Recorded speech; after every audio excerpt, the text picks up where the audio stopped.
നമ്മളുള്ള purity എവിടുന്നാ വരിക?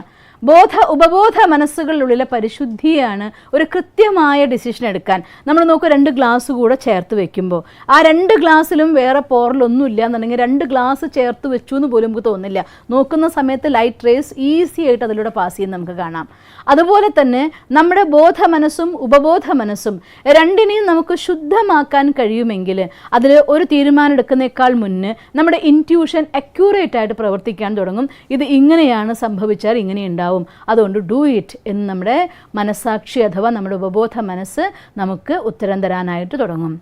അവിടെ ക്ലിയർ ആയിട്ടുള്ള ഡിസിഷൻ മനുഷ്യന് എടുക്കാനായിട്ട് സാധിക്കും. അതുകൊണ്ട് ഒരു ഡിസിഷൻ എന്ന് പറയുമ്പോൾ അത് ക്വിക്കായിരിക്കണം, പെട്ടെന്നായിരിക്കണം. പക്ഷേ പെട്ടെന്നാവണം എന്നുള്ളത് ശരിയാണ് എന്ന് പിടിച്ച് തിരക്ക് പിടിക്കരുത് എന്നുള്ള കാര്യവും ശരിയാണ്. കാരണം പെട്ടെന്ന് എടുത്ത തീരുമാനം ആ പെട്ടെന്ന് വേണം എന്നുള്ള വിചാരത്തിൽ ധൃതി കൂട്ടിയിട്ട്, ഞാനൊരു മഹാഭാരതത്തിൽ യക്ഷനും യുധിഷ്ഠിരനും തമ്മിലുള്ളതായിട്ടുള്ള സംവാദം ഞാൻ പഠിച്ചതായിട്ട് ഓർക്കും. ഒരു വലിയ അവഗുണമായിട്ടാണ് പറയുന്നത്. മനുഷ്യനെ സംബന്ധിച്ചിടത്തോളം ഉള്ളതായിരിക്കുന്ന ഒരു വലിയ അവഗുണമായിട്ടാണ് ധൃതി എന്നത് കൊടുത്തിരിക്കുന്നത്. കാരണം ധൃതി എന്ന് വെച്ചാൽ എന്താർത്ഥം? തിരക്ക് പിടിക്കുക എന്നർത്ഥം.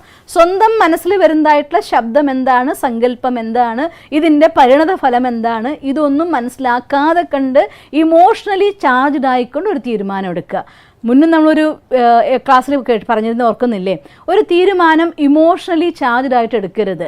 ഒരൊറ്റ മനുഷ്യൻ്റെ തീരുമാനം, മഹാഭാരത കഥ ഉണ്ടാവുന്നത് തന്നെ ചിന്തിച്ചു നോക്കിയാൽ ഭീഷ്മ പിതാമഹൻ എന്നതായിരിക്കുന്ന മഹാൻ വ്യക്തിയുടെ ഇമോഷണലി ചാർജ്ഡ് ആയിരിക്കുന്ന ഒരു തീരുമാനം, എല്ലാ ക്വാളിറ്റി നിറഞ്ഞ ആളാണ്. ഒരാളോട് യുദ്ധം ചെയ്യാൻ അദ്ദേഹത്തെ തോൽപ്പിക്കാൻ ആരുമില്ലായിരുന്നു.